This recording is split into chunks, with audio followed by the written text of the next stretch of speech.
promised you something special, and well, we always deliver. After, goodness, a lifetime of being a recognized leader in Christianity here in Ghana, Reverend Father Andrew Campbell gets ready to celebrate his 80th birthday next year. But this year, this month, he marks 55 years of priesthood, 54 of them spent here in Ghana. What a life, what an impactful life. And we're so excited that he's able to come into the studio today to celebrate some of it with us. Reverend Father Andrew Campbell, SVD, and I've just learned that SVD stands for Societas Verbae Divini. Have I said that right? Correct. Yes, Correct. 10 yes. points. Society of the Divine Word. It's a divine word. Yes, Reverend Father Andrew Campbell, what a delight to have you. Thank you show. for Good morning. inviting me. I'm so happy to be here with you, especially during this time of my celebration, to be able to share and be able to tell you what we are doing for what my birthday gift will be to others. So I want to say thank you for inviting me. You know, in a way, your entire life has been a gift to others. You've spent so much of it raising funds, helping those who need it the most. And I can assure you that some of the most grateful people in this country are, of course, those who have been at our Leprosarium. The Weija Leprosarium is the focus of your fundraising this time around. And they, of course, have several needs that you're trying to address with your fundraising efforts in celebration of your big landmarks, the 80th birthday, and, of course, 55 years of priesthood. What can you tell us about the Weija Leprosarium? At the moment, we have a plywood kitchen, a very inadequate kitchen. It's awful. And that kitchen has to feed the cured lepers at Weija, and also 40 street children that are living with us for the past 12 months. So I felt that I should give them a nice birthday gift for my 80th birthday. So I want to give them a gift of a kitchen and dining hall for my 80th birthday. This is my gift. And about 3 weeks ago, we launched my birthday celebrations at Labadi Beach Hotel, and we raised 200,000 cedis. Wonderful. And I need another 800 only.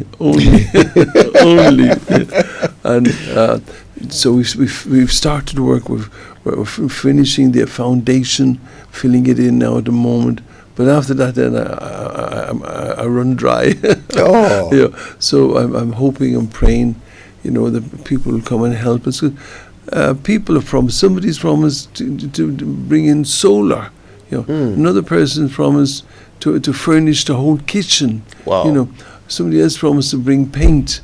So I'm looking for people that will say, okay, Father, I'll bring you blocks. And there's so many blocks. I'll sponsor the electrical, or I'll sponsor the plumbing, or the tiling, or the roofing. Somebody come and sponsor this. I'll be so happy, because I want to finish this building before my birthday. So when my birthday comes, I'll be able to bless it. So on the coming Sunday, this coming Sunday, the 7th of December, we have a concert, a Christmas choral concert at Christ the King Parish Hall.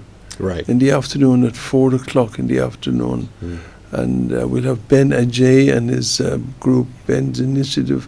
They'll be leading us in the singing. And the children, our street children, our learners, they'll also be coming to sing. Wow. And we just want people to come and enjoy themselves this time, get ready for Christmas. The Christmas spirit will be there just to come. And I'm hoping that they will, Ben Ajay and my children will touch people's hearts, and in touching their hearts, they'll touch their pockets. So that's the goal. Yes. So that people can give. Those who have heard about my project have been very generous and give me some money. Somebody rang me from Takoradi, thought, I want to give you 10 bags of cement. Great. Wow. So put all together, I'm quite confident that I would be able to achieve my goal, for this, because 80 years is a landmark. God has blessed me, and I want to celebrate it in a special way. So for my 80th birthday, it's on a Friday, the 27th of March. It's a Friday, and I've even invited His Excellency the President to come and join me that day, because it's a special time. So, and that day will be mainly for all the cured lepers all over the country. So I want to invite those from Ho, those from Encanchina, those from Kokufu, those from Ankufo. I want them to all to come. I want people to sponsor their transport and their feeding, to come and spend the day with me at Weija, and they will have a big party. I'll ask the Badi Beach Hotel if they can supply the food for us. People will come.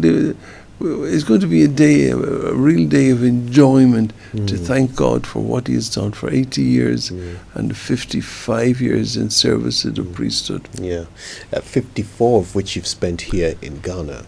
Now, Father Campbell, let us in a little bit into how this 54-year experience has been for you.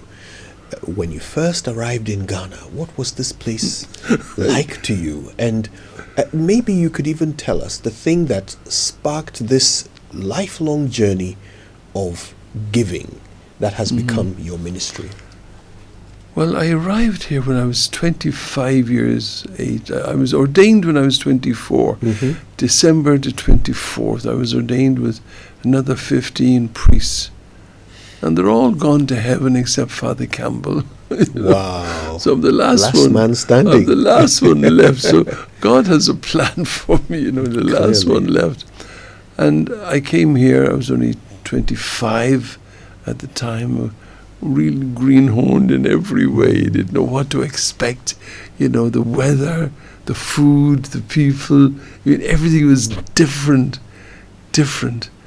And I came here, and it was a challenge, because I was only here a short while, and the priest that came with me, my classmate, he came with me. He decided to go back.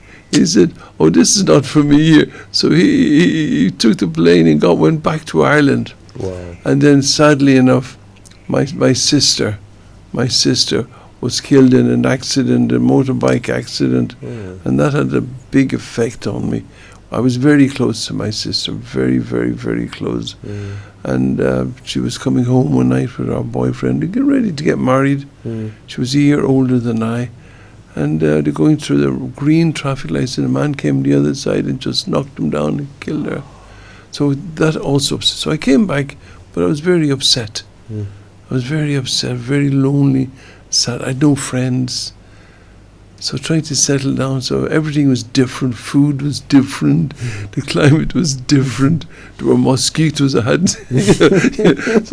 So for a young person of 25, it was a big challenge. So I decided, no, I'm not staying. My friend left. I'm going to leave too. So I wrote to my superior back in Rome that I want to go back. So I wrote him while I was waiting for the permission to come from Rome. Archbishop Ando said, "Look, Osu, St. Peter's Church in Osu, the priest there had died of Father Feeney. So in the meantime, can I take care of the church in Osu?" I said, certainly. So I lived at the cathedral and every day travelled in an old VW Beetle, It was old, it was really, really ancient. And I used to drive every day from the cathedral down to St. Peter's. And I took care of that church for a few months, and I loved it. The people, the hospitality, the love and care, they won me over. So when the letter came to say I can go back to it, I said, I'm not going. I said, I'm staying. Wow. They won my heart. They were so good, they were so kind, they were so caring and loving and everything. I said, no, this is what I want. This is what I came for. I can't leave. So I decided it. So I stayed. And just after that, Archbishop Ando assigned me to Holy Spirit Cathedral. And I worked there for a few years. It was wonderful. It was wonderful. I loved it there. You know, I loved it. I mean, everywhere I went, I enjoyed the different. I went to about 6 different parishes. But at the cathedral, I was in charge of the youth. We used to have youth dances. Did you know the BB bands, King Bruce's bands? Yes. You know, we used to invite them to come to the pavilion, and the BB, the barbecues, all sorts. And they used to come there. Then I had a football team. I had a football team called Real Santos. I used to play with them. I used to play number 5. Wow. They called me Defender. Bobby Moore. So we had a great time, you know, and it was wonderful. I settled down gradually, and I mean, the rest is history. Yes. That I'm 55 years I've served in this country, taking care. And it was at the cathedral that I first met one of the cured lepers. It was there I met him. And I was doing some gardening one day, and this man came with a bag of mangoes and gave them to me.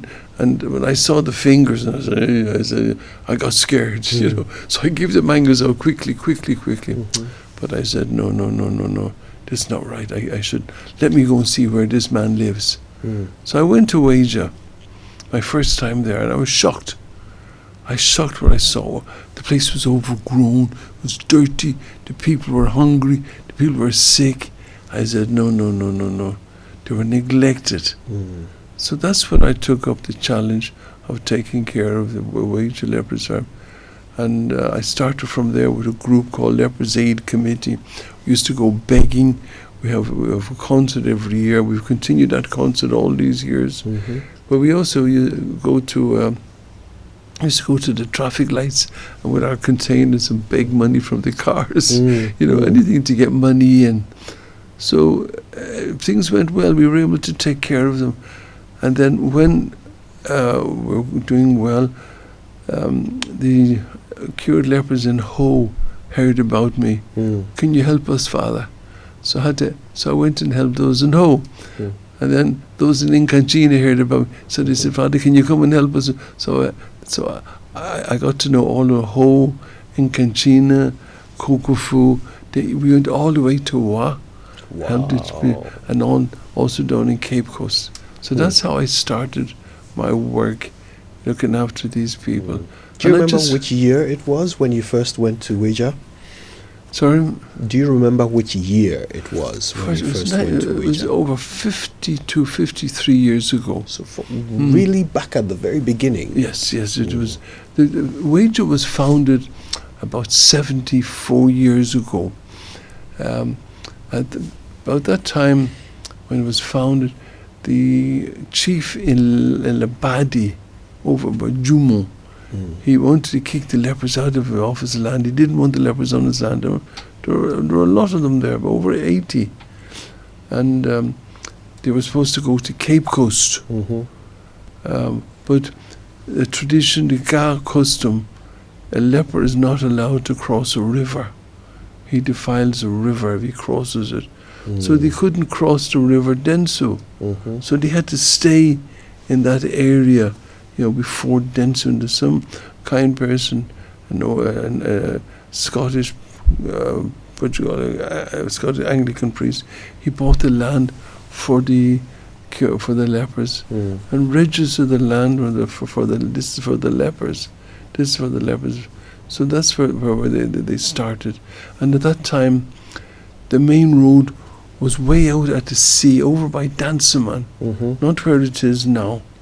So the land was called Akaway, you know, out of sight, out of mind. You know, these people, we don't want to see them. We have nothing to do with them. Out of sight, out of mind. So they were really neglected, really and truly neglected, just as if they were thrown there by their families.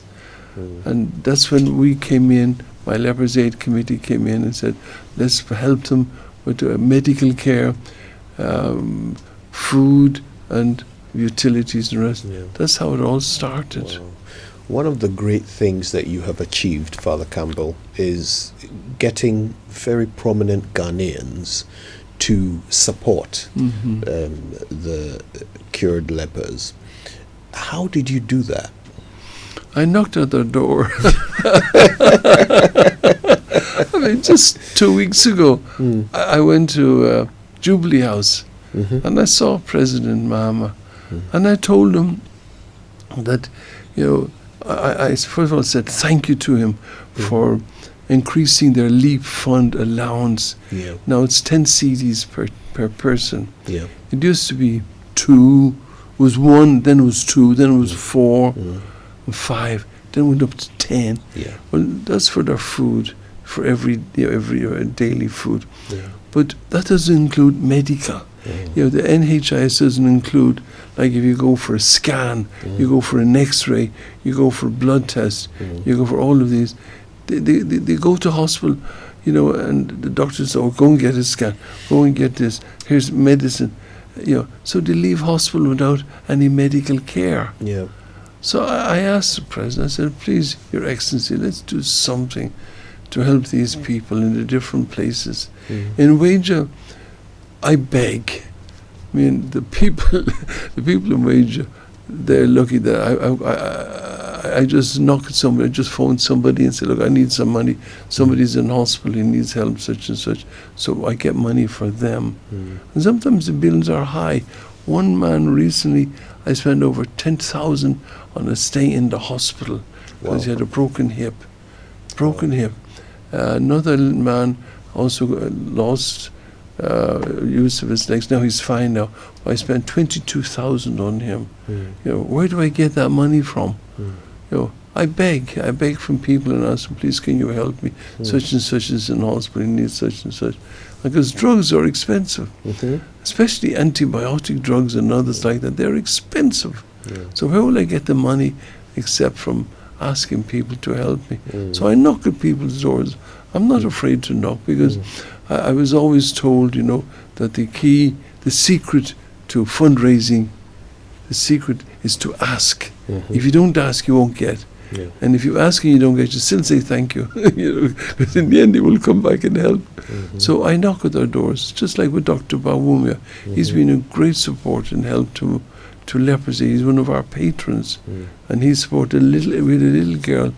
She's over in Rome at the moment in the hospital there, little Priscilla. We took her from the north.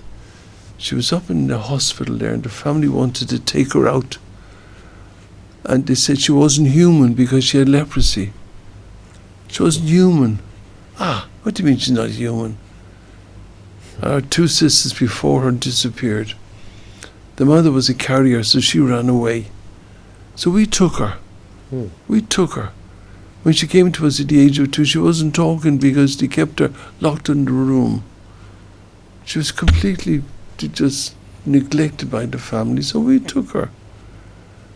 And we looked after her, but unfortunately, before she came to us, she had sores on her 2 soles of her feet from walking on hot coal, not from leprosy. What? So the right foot was fine, but the left foot was infected, and the infection went right up the leg. So she had 4 amputations on the leg. 4 amputations, not leprosy, not caused by leprosy. We cured her of the leprosy. Because once you get leprosy and you take the medicine, within 6 months you're cured. You're cured. Sometimes they come late for medication and might lose the sensation of fingers and lose a finger or 2, whatever it is. But once they take the medication, 6 months they are cured. So this little girl, we were sending her to doctor after doctor. When the last operation she had, when they took off the bandages, the wound was open about 6 inches. It was awful. It wouldn't close. I took her to doctor after doctor after doctor. 8 doctors I took her to. And then one day I was at Sempe, and we were cutting the sod there for a soup kitchen I want to build there. And when Dr. Bawumia came to cut the sod, he met my little girl, and she just put her arms around him, and the 2 of them seemed to fall in love with one another. And I told him the problem, and he said to me, Father, you pick a hospital anywhere in the world, and I'll pay for her. for her medication. At that stage, I didn't know where to send her. So in the end, we contacted somebody in Rome, and there's a beautiful hospital over there, Children's Hospital, Bambino Gesù Hospital in Rome, and we sent her there. Within 5-6 weeks, she was cured. She was fine. So now, at the moment, she's over there now, and she's getting new prosthetic leg. Beautiful. And she'll come back in a few weeks' time with a new prosthetic leg. But the problem has been, our biggest problem in Weija is the stigma. Trying to get this girl to school. Trying to get her to school. We tried different schools, but because she had the past history that she had leprosy, they wouldn't take her. Even one school, which you pay dollars in, one school in Accra, we sent her there. And when they found out that she had leprosy, she was sacked. I mean, this is awful. This is the stigma that we have today. The people are afraid to touch them. And all I say is, look at Father Campbell. Just look at my fingers. Look at my hands. I've been holding them, hugging them, walking with them. You look at me, I'm just completely, nothing wrong with my fingers. Nothing wrong with them. Look at my hand. So what are you afraid of? What are you afraid of? So these schools, they just sacked them. But now one school said, Father, we will take her. And that was a Roman Ridge school. And she's in that now. The first time she's been at school, and she enjoys it so much. Her first time at the age of 6, she went to school because nobody would take her before that. But now she's being accepted by everybody. She's being loved by everybody. Wonderful. And this is what we want. Let's stop this stigma. Stop the stigma. She should be able to mix around with other girls. Now she mixes around. She goes swimming. Even with the legs, she loves swimming. And she's now she's talking. She doesn't stop talking. She's just full of life. And everywhere she goes. I phoned her the other day in Rome, and she was playing with other children. So I asked the caretaker, she's playing with children, but what language is she speaking? Oh, she's speaking Italian. Wow. I said, she's 6. She's 6. That's her personality. And when we told the father, we had to get permission from the father to send her to Rome and do the operation there. We said to the father, when she comes back, we'll send her back to the north. No, Father, don't. Keep her here. Keep her here. I mean, why? Why? This awful stigma. And I must say this much, though. I mean, I'm 54 years taking care of them in Weija. Things have changed for the better, but we can go further. I mean, things were really bad before. They were bad before. The people were afraid. They were afraid. But now it's better. But even still today in the hospital, when we take patients to the hospital, even to these days, we don't get the proper treatment. One old man I sent to the hospital, a hospital in Accra, he ended up with all bed sores. And bed sores means bad nursing. Bad nursing. Because the nurses were afraid to come and rub his back and take care of him. This is 2025. We still have a long way to go, Father Campbell.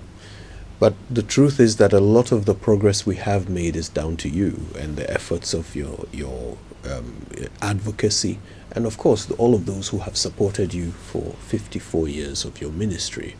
And as you describe it, your final push, to raise funds for this kitchen and dining hall for the Weija Leprosarium, all of this in honor of your 55 years of priesthood and your upcoming 80th birthday. I think that there can't be a better calling for charity, and for Ghanaians who love to give. This is a great opportunity in the season of giving to do something special for these very special people at the Weija Leprosarium. Father Campbell, let me put out the numbers, the account number for those who would like to donate. And here it is. It's 14000 10183358. One more time. 14 000 10 18 3358. It's a Cal Bank account, okay? This is the Independence Avenue branch, okay? And you can give as much as you are moved to give, all right? Here's another way to do it, perhaps a bit easier for some of us. Momo, the number is 024 33 26 643. Let me do that again. 0243 326 643. Okay, that's the Momo number. That's my number too. That's Andrew Campbell. Yes, that's Father Campbell's number as well. And of course, that's the name that comes with it, Andrew Campbell. So you can give, knowing that it's going to a wonderful cause, a cause that is some 53 years in the making. And as you make this your final push, Father Campbell, here at Joy, we have nothing but admiration for what you do. Thank you so much. As always, we will come out to celebrate with you, not only on your 55th anniversary as a priest, but on your 80th birthday, which is coming up. Wonderful. Once again, thank you so much for making the time to be with us this morning. I'm so grateful, and I want to say thank you that all these years I couldn't have done it without the help of the local people of the Ghanaians. They've been so generous to me. Anytime I've asked, I've always received, because when I look back, I've put up over 24 buildings in the different parishes that I've been in. And how could I do that? I can't, I don't get a wage. So it's just through generosity of people who've been so kind to me, so caring to me in every way, that really I feel blessed by them. Yeah. So I want to say thank you to all those who've helped, and assure them they should read Psalm 41. Psalm 41 says, "Those who take care of the poor and the needy on their sick bed, I will raise them up." That's the blessings that God wants to give you. So realize when you give to the poor and you share, and God will, He sees it, and He will take care of you, and He will look after you. Yeah. So thank you. May God bless you, all the people who have helped me in one way or the other, that I wouldn't have been able to do this without their help. And wish them God's blessing for a happy Christmas. And to come on Sunday, please come and support me on Sunday. Yes. Sunday at Christ the King Parish Hall, 4 p.m. 4 p.m. And Ni Okai promises to come too and to sing for me on that. He wants to come and also join me on Sunday. Beautiful. So come and join us and make it a happy afternoon together. And again, I'm looking for those sponsors. Anybody who would like to sponsor the lighting, the electrical, the plumbing, the tiling, the roofing. I'd be so happy to have somebody to help me in this, and that God will really bless them. Yeah. People, let's do this. Reverend Father Campbell, everyone, thank you once more.